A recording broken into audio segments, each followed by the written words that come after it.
Boa noite a todos. Gostaria de dar boas-vindas a todos vocês. É com muito prazer. Estamos aqui no último dia da 24ª dia da Semana Espírita, 160 anos do Evangelho segundo o Espiritismo. Que Deus possa nos abençoar, toda a espiritualidade amiga, essa legião de testemunhas que esteja aqui conosco, né? Com o orador, com todos vocês, em suas casas também. Agora, para harmonizar o ambiente, teremos aqui a nossa querida amiga Grace Abelha para cantar uma musiquinha para a gente. Boa noite a todos os irmãos, graças a Deus, feliz demais estar aqui com vocês. Peço desculpa, na verdade não é nem desculpa porque não depende de mim, né? Mas eu sinto muito por estar numa crise de faringite e isso tem me atrapalhado um pouco. Mas começaremos a harmonização rogando a equipe de Lucas Lucano, médico de homens e de almas, que possa se fazer presente, nos auxiliando, nos amparando, amparando a todos que aqui se encontram nos dois planos da vida, para que a gente possa cumprir com o propósito desta noite. Deus no comando sempre.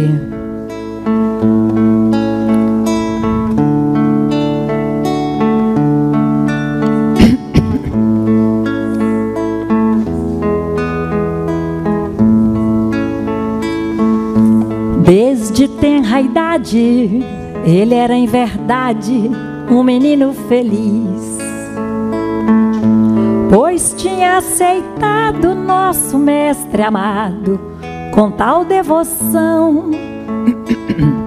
E mesmo sem ter visto o iluminado Cristo, foi para ele um misto de felicidade, pois a caridade fluía de dentro do seu coração.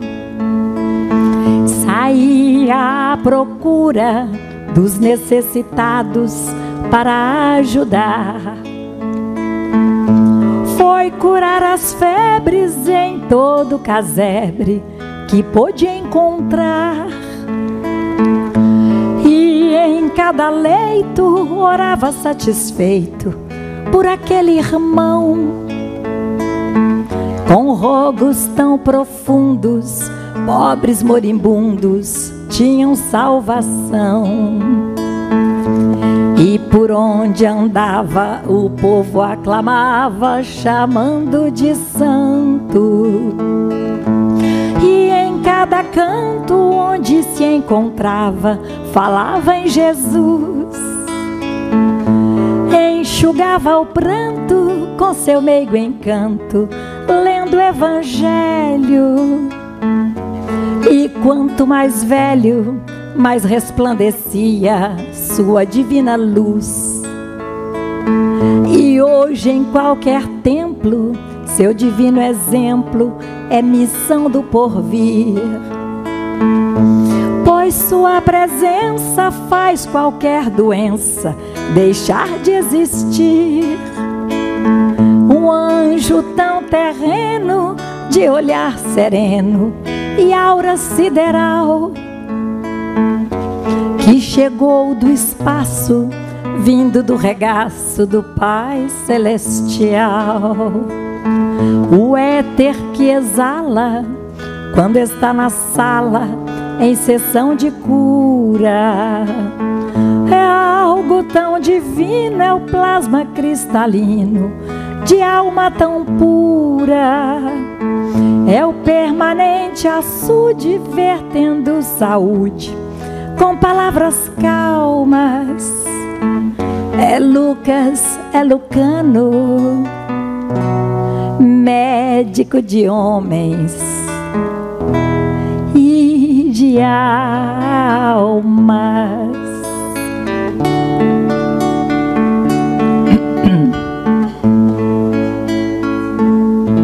Graças a Deus, nenhuma tosse.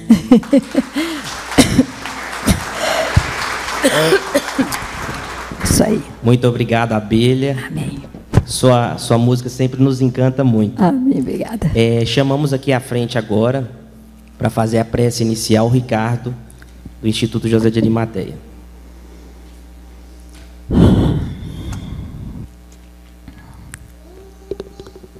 noite a todos. Neste momento, pedimos então as bênçãos do Pai para iniciar esse último dia da Semana Espírita de Timóteo, com muita felicidade de estar aqui ao longo dessa semana maravilhosa que tivemos aqui, e que hoje, a nossa irmã Abelha possa transmitir a todos aqui os ensinamentos que o Cristo nos deixou. Que essas palavras ecoem por todos os cantos, que também chegue aos nossos irmãos que hoje se despediram do plano terrestre para o plano superior, devido a esse grave acidente aéreo que aconteceu. Vamos mentalizá-los, colocar em nossas orações, pedir a Deus, Senhor, que cuide deles, das famílias, console a todos, que sigam o seu caminho. E mais uma vez, pedimos a Ti que acolha a todos que estão aqui, encarnados e desencarnados, que coloque no coração de cada um essa mensagem que a Abelha vai trazer para a gente aqui hoje. Obrigado, Jesus, esteja sempre conosco, hoje, amanhã e sempre. Que assim seja.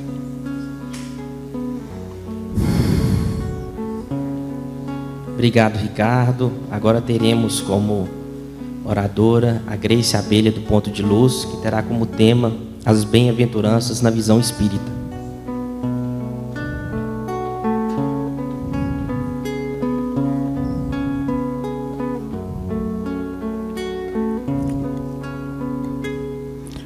Olhos cristalinos, azuis da cor do céu, barba tão branquinha, qual Papai Noel, ilumina teus irmãos na terra, no sofrer, no sorrir, no chorar. Bezerra de Menezes, apóstolo do bem, recebe as nossas preces e os corações também. Bezerra de Menezes, apóstolo da luz, depõe as nossas dores aos pés de Jesus.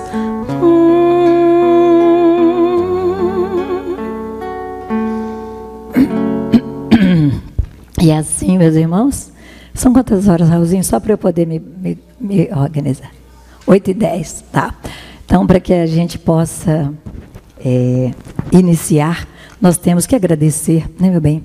Meus irmãos, agradecer a Deus por tudo que Ele tem derramado sobre nós, agradecer por tantas curas, agradecer ao doce e meigo Rabi da Galileia, que nas margens do Tiberíades falava de amor, e é o que nós falaremos na noite de hoje.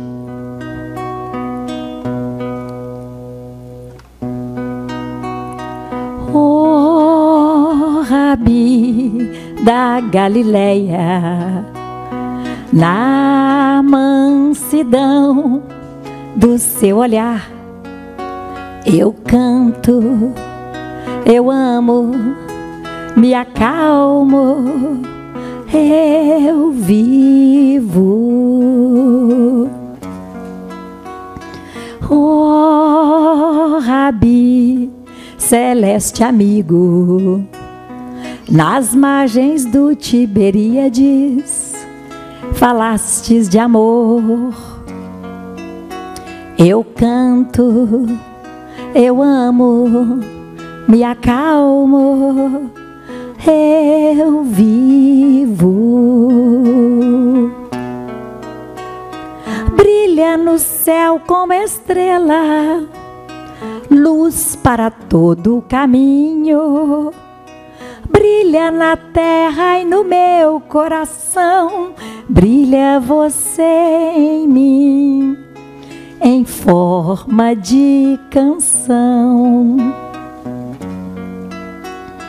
ó Rabi da Galileia, na mansidão do seu olhar, eu canto, eu amo, me acalmo, eu vivo. Assim, na mansidão do olhar doce e meigo do querido Rabi da Galileia, que nós vamos iniciar as reflexões da noite. Só pergunto, o violão está saindo aqui? Sério? Aqui? Ah, daqui não estou ouvindo nada, só estou ouvindo aqui. Mas que bom estarmos aqui nesta noite. É o fechamento, né, Raulzinho, da Semana Espírita, né? Então, gente, sendo o fechamento, nós vamos relaxar bastante, porque olha a missão cumprida, que semana abençoada que foi, que semana iluminada. E aí, nesta noite, a gente vai fechar com chave de ouro, porque quando a gente tem a consciência tranquila do dever cumprido, e todos vocês que estão aqui, a equipe coordenadora deste evento, a AME, todos que estão ali discriminados, né, podem descansar a sua consciência que vocês conseguiram cumprir muito bem com as atividades programadas.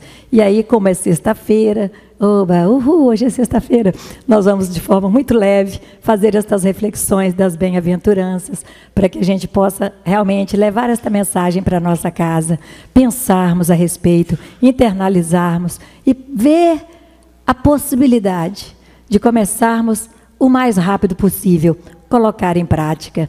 Porque não é por falta de conhecimento, meus irmãos, que os espíritas não evoluem tão depressa. Porque conhecimento, graças a Deus, a espiritualidade jorra sobre todos nós, né? Muita literatura, são muitas fontes seguras para a gente ter a informação, para a gente ter a orientação. Infelizmente, o que nos falta mesmo é a vontade. Então, vamos pedir a Deus que possa despertar em nós esta consciência, para que a gente caminhe com mais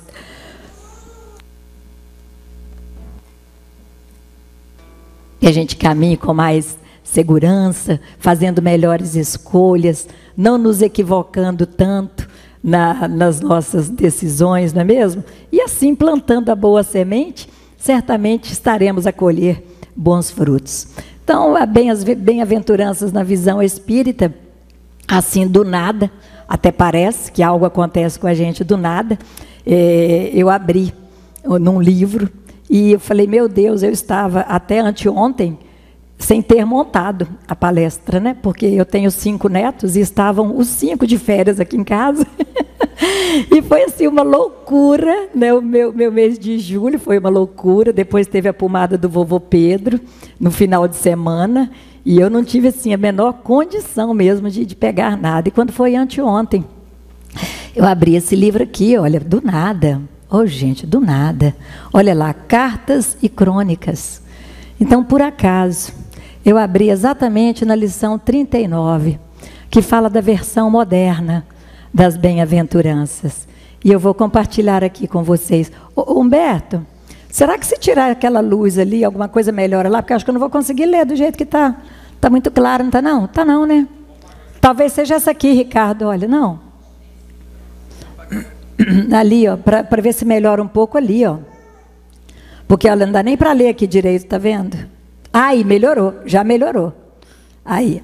Então, é um livro, né, que o Chico psicografou. Esse livro tem 40 capítulos e é o Humberto de Campos, irmão X, que traz para nós as reflexões. E aí, ele começa nessa lição 39, dizendo bem assim, e respondendo ao companheiro que lhe havia solicitado a tradução do Sermão do Monte, em linguagem moderna, o velhinho amigo deteve-se no capítulo 5 do apóstolo Mateus e falou com voz cheia e vibrante. Então, a gente sabe que as bem-aventuranças é só um pedaço do Sermão do Monte, né? Estava agora, neste momento, passou a refletir sobre as bem-aventuranças o nosso querido irmão X. E aí, fiz um esquema, que eu já tinha usado ele em 2021, mais ou menos, uma palestra que eu fiz sobre as bem-aventuranças. Eu usei esta imagem aqui da escada, e quando a gente foi percebendo que as bem-aventuranças, elas começam como sendo degraus de uma escada, onde, para que você possa subir num degrau, você tem que ter passado pelo anterior, e aí, passo a passo, você vai galgando, né?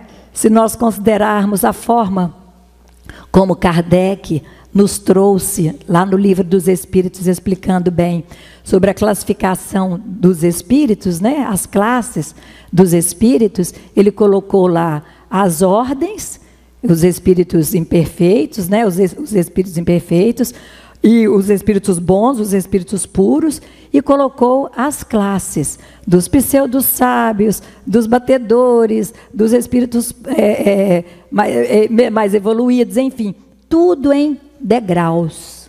Então a gente percebe os mundos lá, né? Mundo primitivo, mundo de provas e expiações, mundo de regeneração, ou seja, você vai a cada estágio que você vai vencendo, você vai alçando um outro degrau. E é bem isso as bem-aventuranças. E a primeira reflexão que está lá em Mateus, que Jesus nos traz, ela diz assim, olha, bem-aventurados os pobres em espírito, porque... só que eu não estou conseguindo ver. Deles é o reino dos céus. Bem-aventurados os pobres em espírito, porque deles é o reino dos céus. Então, o que Jesus quis nos dizer nesta passagem? Aí ele diz, os pobres em espírito são os pobres de ambições escuras, de sonhos vãos e de ilusões desvairadas, que vivem construindo o bem com o pouco que possuem, ajudando em silêncio, sem a mania da glorificação pessoal, atentos à vontade do Senhor e distraídos das exigências da personalidade, porque viverão sem novos débitos no rumo do céu, que lhes abrirá as portas de ouro, segundo os ditames sublimes da evolução. Então, pobres em espírito, considerando isso aqui, olha, pobres de ambições escuras, de sonhos vãos, de projetos vazios, ou seja, aquele que está humildemente pronto para receber, aquele que tem a consciência de que sabe, que nada sabe. Qual virtude tem que ser a primeira para que nós possamos nos tornar bem-aventurados? Quem sabe?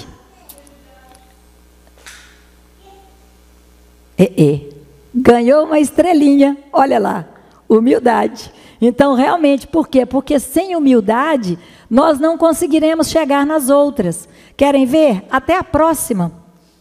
Que bem-aventurados os pobres em espírito. Aí vem, bem-aventurados os aflitos, porque serão consolados. Bem-aventurados os aflitos, porque serão consolados. Mas o que humildade tem a ver com isso? Vamos ver. Então, o irmão X nos fala o seguinte, os que sabem esperar e chorar sem reclamação e gritaria, suportando a maledicência e o sarcasmo sem ódio, compreendendo nos adversários e nas circunstâncias que os ferem, abençoados aguilhões do socorro divino, a impeli-los para diante na jornada redentora, porque realmente serão consolados. Então, veja, meus irmãos, se vocês não concordam, quando nós sabemos esperar e chorar, porque às vezes o choro vem, as lágrimas descem, mas quando é sem revolta, quando é sem reclamação, sem gritaria, significa que nós estamos compreendendo a necessidade de passarmos por aquela dor. Nós estamos aceitando aquela dificuldade porque temos a consciência de que de uma forma ou de outra nós estamos colhendo fruto que a gente plantou. Nós estamos colhendo uma consequência de algo que a gente fez. Mesmo que a gente não se lembre, que a gente não saiba o que, mas algum motivo tem. Porque se tudo que acontece na nossa vida é bênção ou é lição, e Deus é justo, e sendo justo Ele não estaria me permitindo passar por uma injustiça, significa que eu tenho humildade, não é? Eu estou reconhecendo que a vontade de Deus é soberana e que as suas leis, as leis divinas, é que nos trazem o sofrimento quando delas nós nos afastamos. Não é mesmo? Todo mundo aqui está consciente disso, né? Então Deus criou suas leis. E as leis estão aí regendo todo o universo. E toda vez que nós nos afastamos dela, nós vamos colher sofrimento. Então, qual que é a virtude que nós vamos manifestar aqui? Olha lá. É a resignação.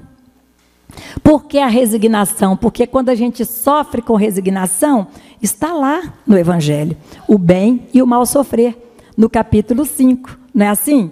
Então, quando a gente sabe que a gente está passando por algo, sabe aquela oração da sabedoria que diz assim, dai-me, Senhor, paciência, força, coragem para suportar as situações que eu não posso mudar.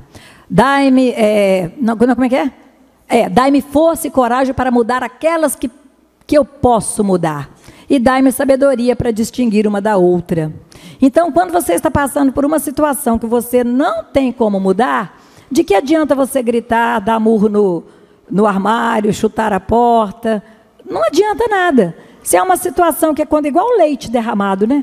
Derramou o litro de leite ali, quebrou o jarro, e aí? Adianta xingar, blasfemar? Basicamente, o que você tem que fazer? Recolher os cacos ali para que ninguém se machuque, limpar, e vai na rua, compra outro litro. Do que adianta a gente reclamar? Então, isso é a resignação. Quando você compreende que não há nada que você possa fazer diante daquilo ali que aconteceu, a não ser contornar aquele problema e vida que segue. Tem uma música da minha infância, que eu me lembro muito dela, que a mulher cantava assim, acho que era até Clara Nunes, não tenho certeza. Mas ela dizia assim, reconhece a queda e não desanima. Levanta, sacode a poeira e dá a volta por cima. E é assim que nós temos que caminhar, em qualquer situação, em qualquer circunstância. De nada adianta a gente ficar esperneando ali, amassando barro, não é? Reclamando. Aí, mais na frente, nós temos lá, bem-aventurados os mansos e pacíficos, porque herdarão a terra. Porque se eu não tenho resignação diante dos embates que a vida me coloca, eu não vou conseguir ser manso nem pacífico. Eu serei aquela pessoa explosiva, que qualquer coisa que acontece, eu estou brigando, eu estou gritando, eu estou perdendo o controle. Tem pessoas, meus irmãos, que são tidas perante os outros como pessoas calmas, porque são vistas por todo como muito calminhas. Mas qualquer movimento que acontece, que as tira da zona de conforto, elas explodem. Então, normalmente, essa explosão é com as pessoas dentro de casa, no lar, não é? Onde ali nós somos o que verdadeiramente somos. Na rua, na sociedade, na casa espírita, a gente consegue manter uma imagem de que somos calminhas, de que somos tranquilinhas. Mas a gente vai perceber se verdadeiramente nós temos essa calma, é na hora da dificuldade. É na hora que você está para sair, o carro fura um pneu, não é? É na hora que você vai abrir o portão lá, a chave quebra. E aí? Acontece, ué.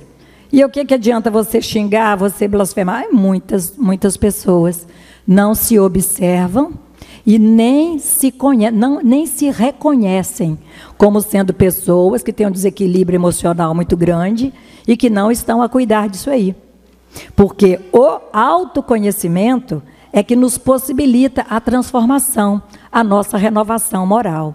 Se eu não me conheço, se eu não vejo que eu sou explosiva por qualquer coisinha, eu sempre vou justificar. Eu vou dizer assim, não, eu explodi, mas você viu também o que fulano fez?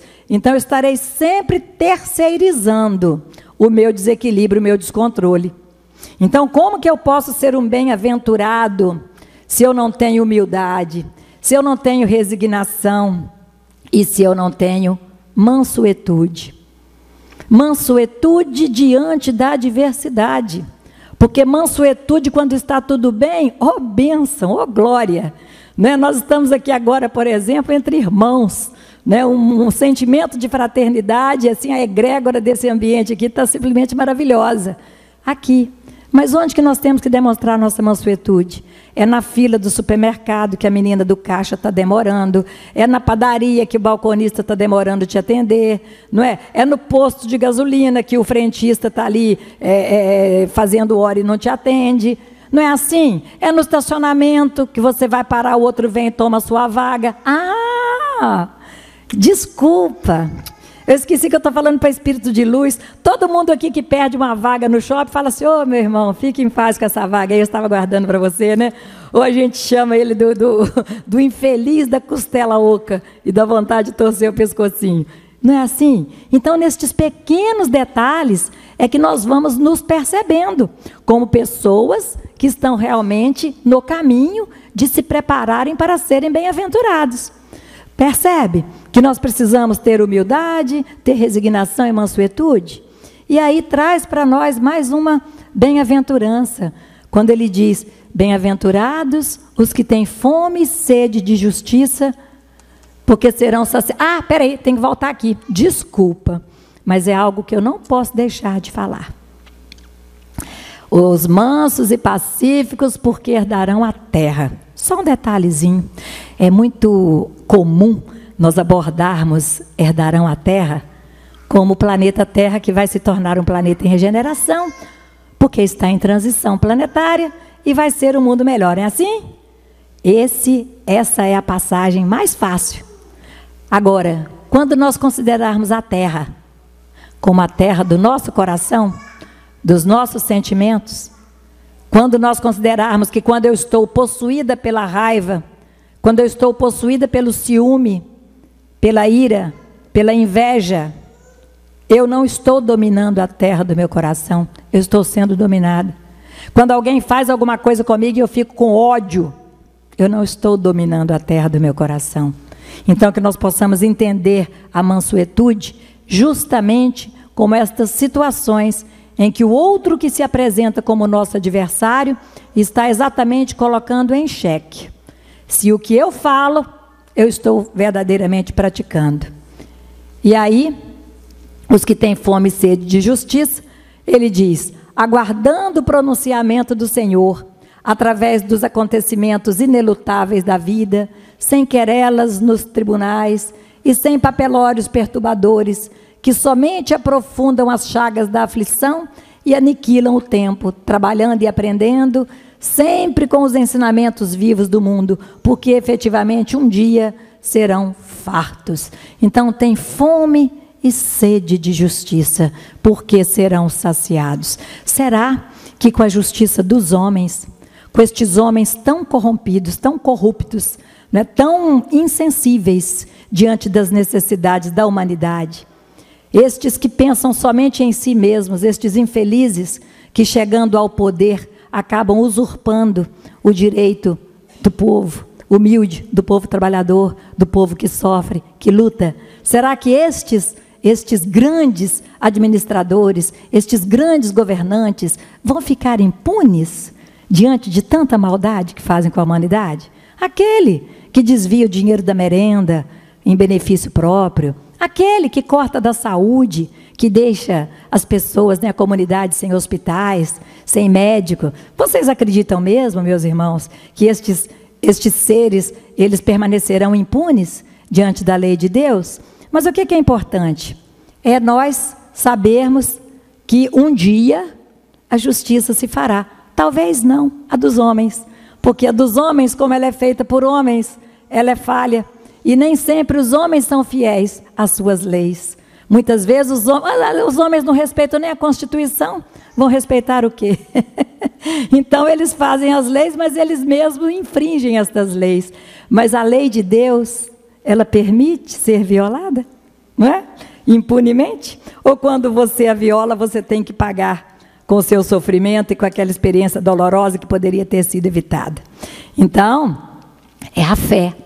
Porque tem determinadas situações que somente com a fé fortalecida nós damos conta de superar, nós damos conta de suportar as injustiças que acontecem. Não é? Quantas injustiças nós estamos vendo nos últimos tempos difíceis, não é? Mas tempos difíceis que o espírita consegue perfeitamente compreender que faz parte. A separação do joio e do trigo, a hora de todos estarem ali optando quem está de um lado, quem está do outro, é o bem aflorando e o mal com certeza não vence, não vencerá. não é? Isso é que nós precisamos acreditar, que um dia, nós temos fé, nós temos fome e sede de justiça. E se essa justiça não vem dos homens, para Deus, essa justiça jamais vai faltar. Aí, mais na frente, ele diz: bem-aventurados os misericordiosos, porque alcançarão misericórdia. E aí Humberto de Campos diz: bem-aventurados os que se compadecem dos justos e dos injustos, dos ricos e dos pobres, dos bons e dos maus, entendendo que não existem criaturas sem problemas, sempre dispostos à obra de auxílio fraterno a todos, porque no dia de visitação da luta e da dificuldade, receberão o apoio e a colaboração de que necessitem. Então, nós temos aqui, olha, o perdão. Então, olha lá, nós estamos no 5º degrau da nossa escada. Então, para que nós possamos saber em qual estágio nós estamos ainda de sermos considerados bem-aventurados, nós já consideramos que temos humildade suficiente, nós temos resignação, nós temos mansuetude. Como é que é a nossa fé? Ou a nossa fé é aquela fé meia boca, que na hora que está tudo bem, louvado seja Deus, Deus é fiel, Deus é o maior, mas na hora que eu estou passando por uma dificuldade, meu Deus, por que comigo? Meu Deus, por que eu? Né? Então, é um questionamento, né? Olha quantos degraus nós temos que galgar. E aí o perdão, por quê? Porque para você ter misericórdia daquele que te ofendeu, daquele que muitas vezes cometeu até um crime, nós vemos, às vezes, mães que tiveram filho assassinado e que perdoam o bandido, não tem isso? Vão lá até no presídio, visitam. E aí o que significa isso? Significa um espírito que conseguiu compreender a importância do perdão. Vanderlei Oliveira, ele tem um livro que se chama Quem Perdoa, Liberta. E realmente, quando você consegue perdoar, e perdoar é um dos itens lá da caridade, né? Como entendia Jesus. Se lembram? Então, para Jesus, a caridade não é apenas você doar alimentos, roupa, agasalho. Show de bola. Se vocês estão fazendo isso, maravilhoso, porque as dificuldades materiais, elas têm também que ser supridas, isso é maravilhoso. Mas a caridade que realmente faz com que você avance moralmente falando, principalmente é aquela da benevolência para com todos, e aí sendo benevolente, doando roupa, fazendo sopa, entregando alimento, você está sendo benevolente. A indulgência para com os erros alheios e o perdão das ofensas. Mas não aquele perdão meia boca, que eu ainda dou. Tem hora que eu falo assim, eu perdoei. Mas aí na hora que a pessoa lá na frente quebra a cara, fala assim, bem feito, teve que mereceu. Aí fala assim, abelha, você não perdoou. Jesus falou que a gente tem que orar pelos que nos perseguem e caluniam. Temos que orar pelos nossos inimigos, perdoar aqueles que nos ofendem. Senhor, mas que dificuldade, hein? Tem 2000 anos que eu estou tentando. Não consegui muito ainda não. Tem hora que eu consigo, tem hora que eu capoto. Mas não é assim a nossa caminhada? A gente não pode desanimar, a gente não pode parar. Vai chegar um dia que eu vou conseguir me libertar disso. Mas não é bom quando você vê um cara que te prejudicou quebrar a cara? Ai, Senhor, como é que eu posso estar falando isso aqui? Mas não é? Você fala assim, bem feito. A gente tem que parar de falar bem feito. Olha, é para parar. Estou dizendo, assim, desculpa o sincericídio. Mas o cara vai quebrar a cara lá na frente, depois de me dar um prejuízo, e eu vou falar assim, coitadinho, Senhor, tem misericórdia dele. Vou. Um dia eu vou chegar lá, mas ainda não consegui, não. Aqui. Aí tem mais na frente aqui, bem-aventurados os puros de coração. Aí meu coração está impuro, né? Não, mas não é toda hora que isso acontece não, tá, gente? Isso aí é raramente, graças a Deus. Os puros de coração, porque verão a Deus. E aí, quando fala dos puros de coração, a gente lembra daquela passagem, quando Jesus disse, deixai vir as minhas criancinhas, não é? Todo mundo conhece essa passagem. Por que Jesus compara que o reino dos céus é para quem tem o coração puro, como as crianças?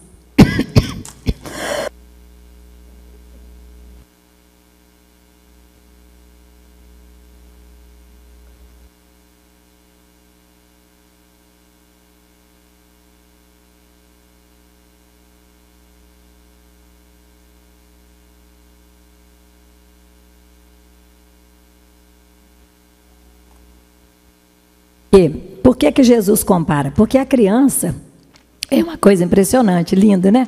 A criança briga, mas ela não guarda raiva. A criança briga, mas daqui a pouco está brincando. Criança não é vingativa. Você não vê uma criança falando assim na escola, chegou da escola, apanhou do coleguinha. Ah, mas deixa ele, que amanhã eu vou lá, eu vou fazer isso assim para me vingar. Criança não tem esse comportamento, não tem essa atitude. Não é? Criança tem o coração leve, criança é do momento.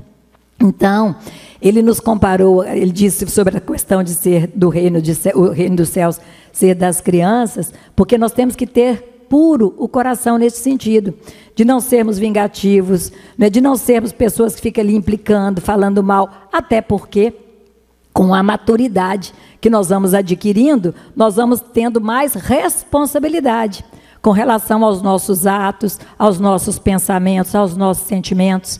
Não é assim? Então, mesmo aquele defeito que eu não dou conta ainda de me libertar, eu já tenho consciência de que eu preciso me libertar dele. Eu tenho consciência, e tendo consciência, eu vou trabalhando para que eu consiga. O pior é quando eu nem tinha esta consciência.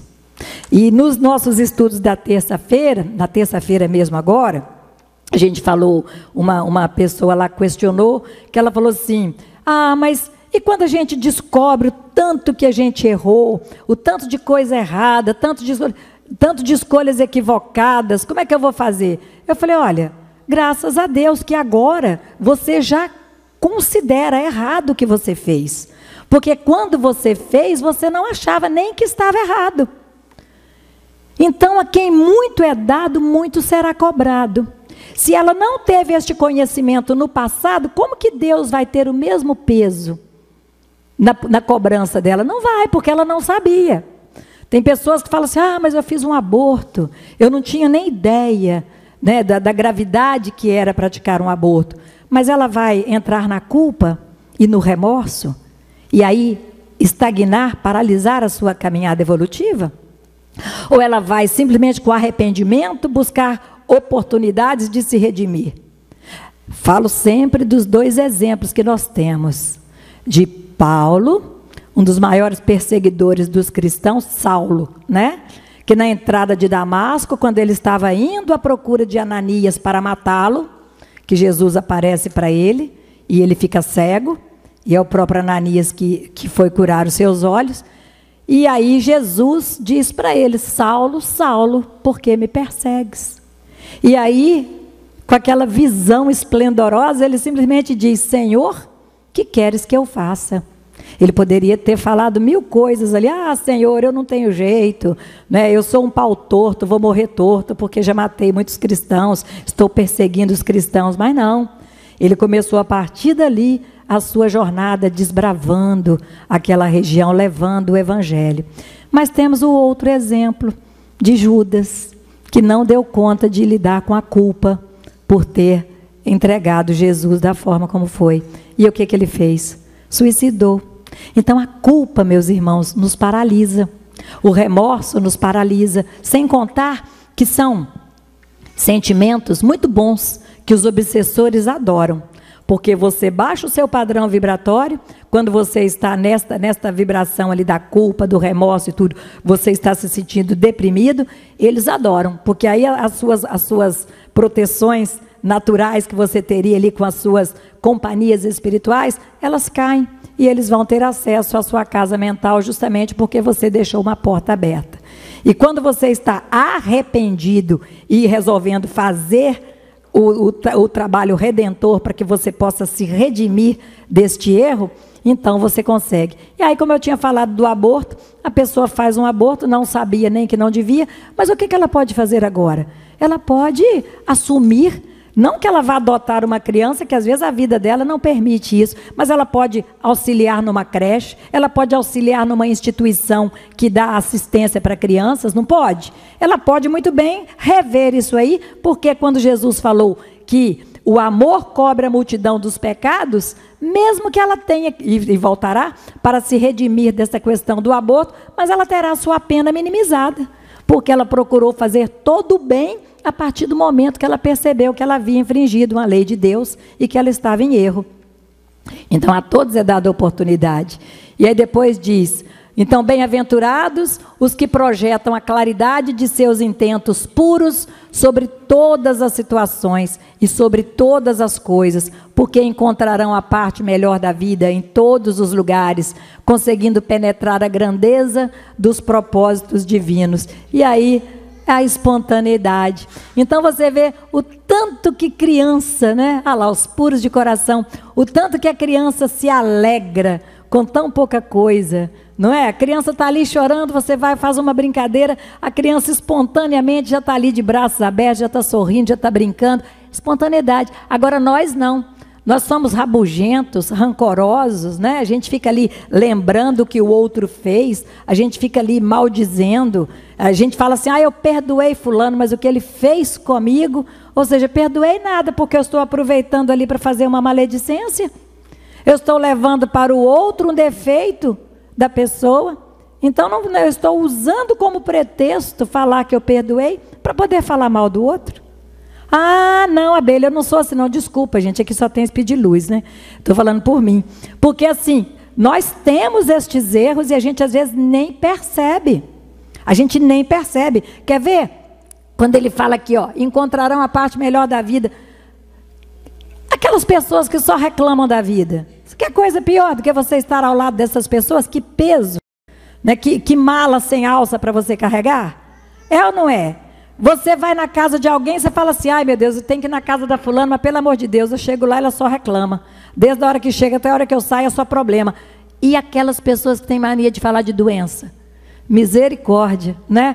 Tem coisa que ela passou há 10 anos atrás no hospital, ela conta tudinho ali, quantas injeções ela tomava por dia, ou seja, ela saiu do hospital, mas o hospital não saiu dela. Isso é espontaneidade? Ou isso é alguém que está com o pé atolado lá no passado e não conseguiu levantar, sacudir a poeira e dar a volta por cima? Então, essa espontaneidade nós temos a partir do momento que nós vivemos o aqui e o agora. O presente, o que passou, passou, a vida que segue. Né? Na vida tudo é bênção, é lição. Ou serviu de bênção, graças a Deus, ou foi lição, graças a Deus também. Porque com a lição eu tenho, no mínimo, a obrigação de aprender e não repetir o mesmo erro. E aí, bem-aventurados os pacificadores, porque serão chamados filhos de Deus. Por que será que os pacíficos... Está cá na terceira bem-aventurança, onde eu tenho que ter mansuetude. Mas os pacificadores, está lá na sétima. Os pacificadores que toleram sem mágoa os pequenos sacrifícios de cada dia em favor da felicidade de todos, que nunca atiçam o incêndio da discórdia com a lenha da injúria ou da rebelião, porque serão considerados filhos obedientes de Deus. É porque aqui eu ainda não tenho desenvolvido o altruísmo, né? Então, o pacífico, ele não dá o troco, ele é pacífico, ele é da paz. Você pode falar o que for com ele, ele fica na dele, ele não é a pessoa que está ali para criar problema. Mas o pacificador, ele está 1, 2, 3, ele está 4 degraus acima, porque o pacificador é aquele que transforma o ambiente onde ele chega. Então tem ali as pessoas que estão naquele burburinho, estão falando mal, estão numa intriga danada. Não, gente, espera aí, vamos organizar isso aqui, não foi bem assim, fulano pode ter tido um problema, a gente não sabe o que ele está passando. Então é sempre aquela pessoa que está procurando apaziguar. O pacificador, ele nunca vai alimentar uma discórdia. Você vai chegar a falar para ele um rosário de defeitos que a pessoa tem, ele vai conseguir encontrar ali as qualidades para poder contrapor com a sua decepção com aquela pessoa. Ou seja, ele não vai alimentar a raiva, ele não vai estimular você. Ah, fulano é assim mesmo, você tem que ver o que ela fez comigo. Fez isso, isso, isso. Aí você ainda fala pior ainda do que foi feito com o outro, né? Então você está incentivando a discórdia. Você está estimulando a desunião.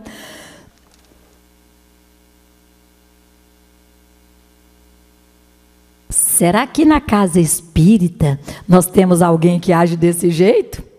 E ao invés de procurar uma solução para os problemas e as dificuldades, fica aí de panelinha, só criticando? Não sei, né? Não sei. Fica aí na consciência de cada um. Porque, ai de mim se eu falar aqui de alguém, porque alguém pode se melindrar. Se é uma coisa que espírita sabe fazer muito bem, é o tal do melindre, né? Espírita que não aceita que se fale a verdade. Não é? Nós levamos para o lado do melindre, nós levamos para o lado do orgulho.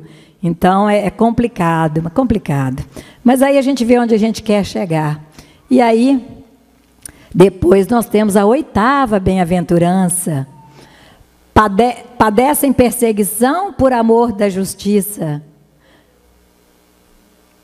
Deles é o reino dos céus. Então, os que padecem perseguição por amor da justiça. Olha, vocês têm visto no século 21, semana passada, 12 padres presos na Nicarágua, fora os 30, mais não sei quantas freiras que foram expulsas de lá, só perguntando, porque eles estão padecendo de perseguição por amor à justiça, a justiça de Deus. Vocês têm observado isso? Ou estão achando normal essa perseguição aos cristãos, este combate à fé, esta vontade que algumas pessoas têm de matar Jesus, de tirar Deus da mentalidade do povo? Será que isso é por acaso? Será que isso não tem um objetivo sórdido por trás disso tudo? Quando procura se levar para as escolas e pegar na infância, destruindo na criança a sementinha da fé, como cristão? Será? Será que isso é por acaso? Fica aí o convite para que vocês possam refletir. E quem estiver achando que isto é normal, eu sugiro que procure abrir os olhos, pedir a Deus para tirar a viseira espiritual que está impedindo que ela veja a realidade. A perseguição aos cristãos é uma realidade. E se nós, enquanto cristãos, enquanto espíritas, não nos dispusermos a levantar a bandeira para defender Jesus, Deus, Maria, José, a nossa base religiosa que nós tivemos desde a infância, se nós não passarmos este bastão para os nossos filhos, para os nossos netos, sabe-se Deus o que será da humanidade. Então, meus irmãos, muito além de nós falarmos, isso é questão política, não é não. Isso é uma realidade. E é um movimento mundial, não é? Eles querem tirar Deus do inconsciente coletivo. Querem tirar Deus, porque a fé, esta fé que move montanhas, esta fé que nos dá força, esta fé que renova as nossas esperanças, esta fé que não nos permite desistir, incomoda demais aqueles que querem destruir os valores morais da sociedade. Incomoda, porque a base cristã que nós recebemos, ela é forte, é Deus, é família, é o respeito à nossa pátria, é a nossa liberdade. Isto é do cristão. E tem uma frase no livro, no Evangelho, que ela fala que o verdadeiro cristão, o homem de bem, quando Kardec está colocando ali sobre o homem de bem, o homem de bem, ele não age por circunstâncias, ele age por princípios. Então, os princípios cristãos que nós temos que defendê-lo. Não posso me posicionar. Não está lá na Bíblia, sede quentes ou sede frios, porque se for mornos, vomitar-te-ei. Quer dizer que mesmo neste período que nós estamos na separação do joio e do trigo, onde a gente tem que se posicionar se estamos do lado do bem ou do mal, nós ainda vamos ficar em cima do muro? Tem um parágrafo lá no Livro dos Espíritos, lá na conclusão, a pena que não tem o Livro dos Espíritos aqui para eu mostrar para vocês, muito, muito bacana. E ele fala exatamente sobre esta questão, para a gente perceber se o que está sendo passado está trazendo a união ou está trazendo a discórdia. Está trazendo a divisão entre os povos ou está conclamando a paz? O que está vindo, ou seja, ele vai fazendo uma série de de posicionamentos que fica tão fácil da gente entender o que está acontecendo, porque considero eu, como cristã, que todos nós somos irmãos, independente de classe, de cor de pele, de sexo, de religião, todos nós somos irmãos, somos filhos do mesmo Pai. Temos Jesus como nosso irmão, modelo e guia da humanidade. Como que nós podemos achar que um que é negro, um que é homossexual, o outro que é diferente? Não, somos todos filhos de Deus. Então é assim que nós precisamos caminhar. Este é um dos princípios. E aí qual será a nossa virtude?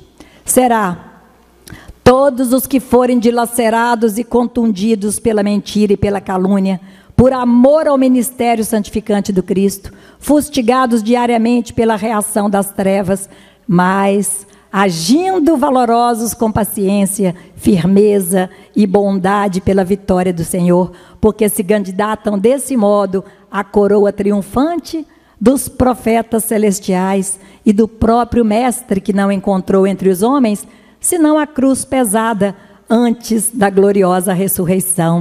E lembra que Jesus disse: se me negarem diante dos povos, eu vos negarei diante do meu Pai? Como é que nós podemos, meus irmãos, por comodismo, nos furtarmos de nos posicionarmos em defesa de Deus, da sociedade que precisa de Deus? Estamos passando pelo que estamos passando porque Deus está faltando mesmo na vida das pessoas. São poucas as pessoas que estão buscando Deus. Se você olhar, os nossos bisavós tinham mais fé do que os nossos avós, os nossos avós mais fé do que os nossos pais, os nossos pais mais fé do que nós, e nós temos mais fé do que nossos filhos. Como é que nós vamos fazer? Temos que passar esse bastão, porque nossos netos, nossos bisnetos é que herdarão este planeta. Em que circunstância eles vão encontrar a terra? Então, seria a caridade, como Jesus ensinou. Benevolência para com todos, indulgência para com os erros alheios, perdão das ofensas. Lembrando que no Evangelho tem uma parte lá que ele diz que não basta você não fazer o mal. Então tem muitas pessoas que se omitem de tudo, de dar opinião, e falam assim: eu estou na minha, não quero me envolver. Então no Evangelho diz assim: não basta não fazer o mal, é necessário que se faça o bem, porque você será responsável por todo o mal que advenha de um bem que você tenha deixado de fazer. Então fica aí na consciência de cada um, se tem feito a sua parte, se está agindo para defender os seus princípios, ou se está se deixando levar pelas circunstâncias. E aí, estão aqui então as 8 bem-aventuranças, que nós saibamos galgar estes degraus, né, da humildade, da resignação, da mansuetude, da fé, do perdão, da espontaneidade, do altruísmo, da caridade. E quanto mais nós nos empenharmos por estes valores que nós precisamos manifestar, estas virtudes que nós precisamos fazer com que elas eclodam em nós, mais bem-aventurados nós seremos. E existe uma fala de Jesus que diz assim: que brilhe a vossa luz, para que os homens, ao verem as vossas boas obras, glorifiquem a Deus que está nos céus, né? Já encerrando então, aqui está a escada que nós precisamos galgar para chegarmos ao nosso Mestre. E a essa altura, então, terminando o texto de Humberto de Campos, irmão X, ele diz assim: a essa altura, o iluminado pregador passeou o olhar percussiente e límpido sobre o nosso grupo e, findo ligeiro pouso, fixou nos lábios amplo e belo sorriso, rematando serenamente.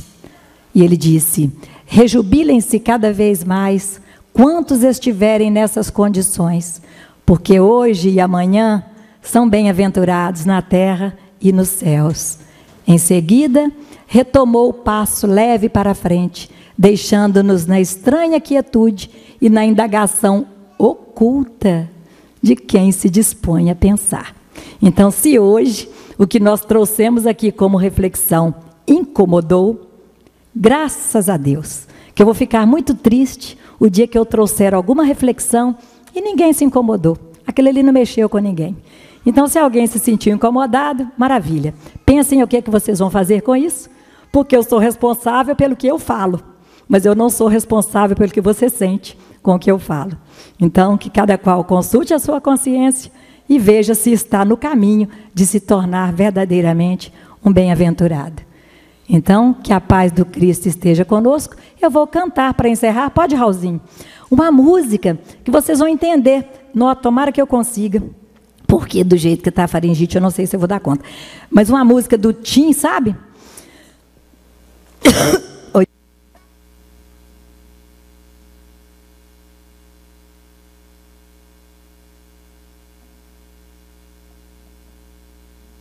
Uma música do Tim, que fala exatamente como ele ficou deslumbrado quando ele recebeu da esposa dele o livro dos Espíritos.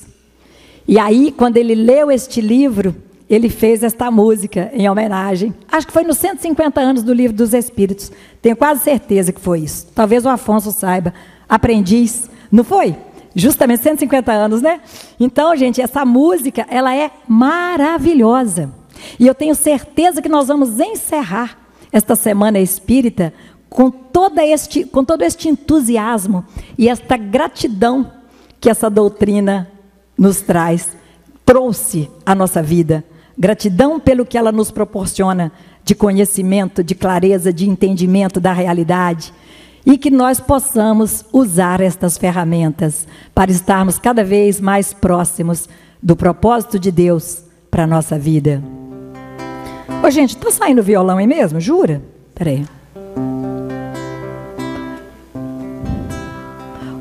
Podia virar um pouquinho, porque eu não estou ouvindo nada do violão.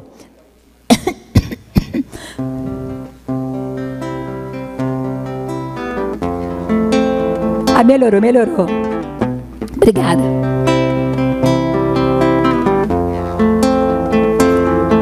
Ai, Senhor, me ajuda.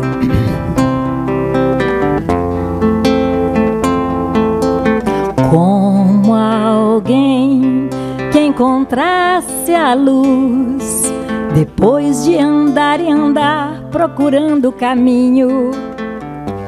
Como alguém que em si já pudesse ouvir respostas que trazem consolo e sentido ao destino. Eu encontrei tuas páginas e sequei minhas lágrimas, percebi que a dor da semente é o parto da vida.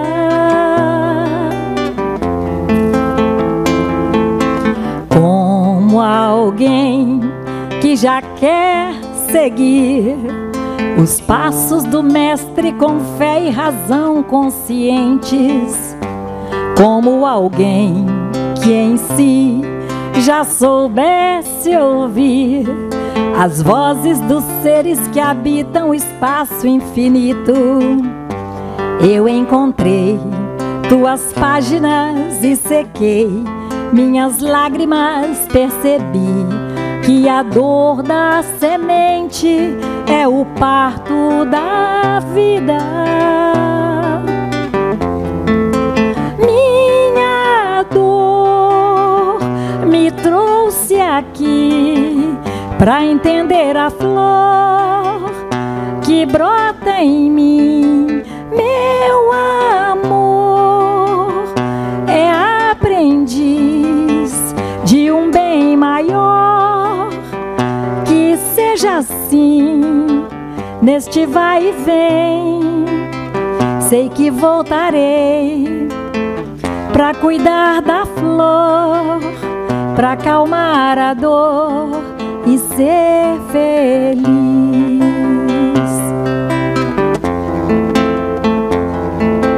Como alguém que já quer seguir os passos do Mestre com fé e razão conscientes. Como alguém que em si já soubesse ouvir as vozes dos seres que habitam o espaço infinito. Eu encontrei tuas páginas e sequei minhas lágrimas, percebi que a dor da semente é o parto da vida. Minha dor me trouxe aqui para entender a flor que brota em mim. Meu amor é aprendiz de um bem maior. Que seja assim neste vai e vem. Sei que voltarei pra cuidar da flor, pra acalmar a dor e ser feliz.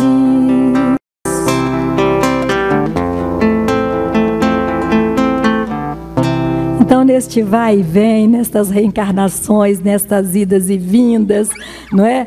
Sei que voltarei para cuidar da flor, aquela flor que diz que a dor da semente é o parto da vida.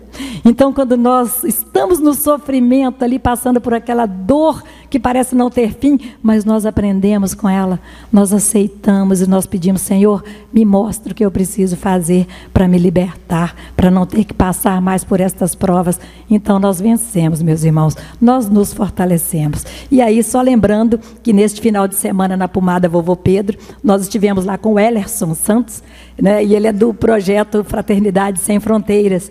E a pomadinha do Vovô Pedro, ela é levada para a África para cuidar das crianças lá, que tem tanto bichinho nos pés que chega a cair os dedinhos.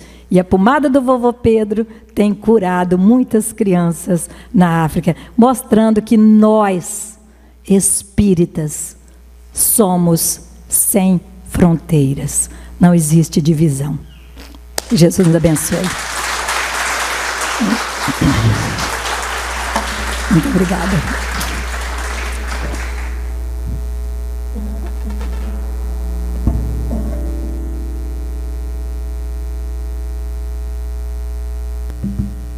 Agradecemos a todos os participantes, a todos os organizadores que nos auxiliaram na condução dos trabalhos, a AME de Timóteo, aos grupos espíritas filiados, a todos vocês que estão aqui conosco e também a equipe da limpeza. Sem a união dos organizadores e de todos vocês, podem ter certeza que não teria feito essa semana espírita tão importante para todos nós, e que saiamos daqui realmente pessoas melhores. Abelha, faz um favor, nós iremos sortear agora 2 livros, o Evangelho segundo o Espiritismo, e após faremos a prece final. Abelha, escolhe para a gente um número de 1 a 70. 22. Lúcia Bicalho de Almeida.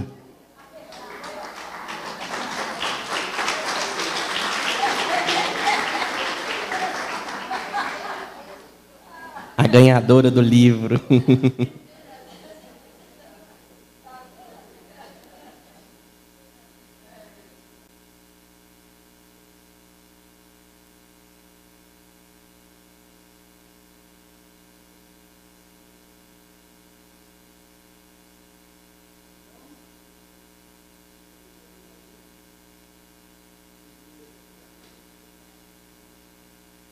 Abelha, mais um número de 1 a 70.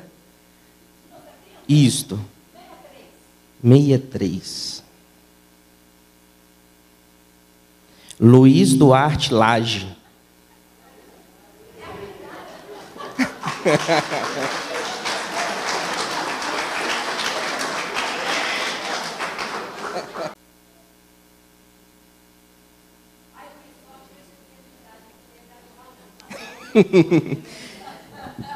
Depois do sorteio desses 2 belíssimos livros, chamaremos aqui na frente o João para fazer a prece final para a gente, por gentileza.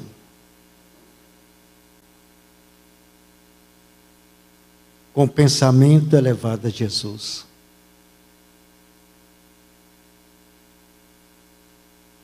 Não podemos esquecer a palavra gratidão. Gratidão a Deus pelas nossas vidas, que permitiu que todos nós estivéssemos durante esta semana, nessa 24ª Semana Espírita de Timóteo. Gratidão a Deus por nós estarmos aqui. Com tanto aprendizado. E neste momento, com essa gratidão a Deus pelas nossas vidas, lembremos-nos também de tantos trabalhadores abnegados que já passaram por todas as semanas espíritas. E onde é que eles estejam neste momento, que todos eles sejam iluminados e abençoados por Jesus, tanto os encarnados e os desencarnados, porque todos eles fizeram parte das nossas jornadas e todos eles deixaram os seus legados para todos nós. Por isso é gratidão a Deus, mais uma vez, por nós estarmos aqui e com coração de alegria, quando nós dizemos para todos nós, e nós estamos dizendo nessa corrente do bem que foi formada aqui durante esta semana, onde essa corrente do bem, através das nossas energias, elas foram enviadas para todo o universo. E através dessas nossas energias, formando um foco de luz, a luz do Cristo, como disse a nossa amiga Abelha, essa luz do Cristo dentro de nós está fazendo parte de todo o universo. E quando nós dizemos com muita alegria, Senhor, fazei de mim um instrumento de vossa paz. Onde houver ódio, que eu leve o amor. Onde houver ofensa, que eu leve o perdão. Onde houver discórdia, que eu leve a união. Onde houver dúvida, que eu leve a fé. Onde houver erro, que eu leve a verdade. Onde houver desespero, que eu leve a esperança. Onde houver tristeza, que eu leve a alegria. Onde houver treva, que eu leve a luz. Ó Mestre, fazei que eu procure mais consolar do que ser consolado, mais compreender do que ser compreendido.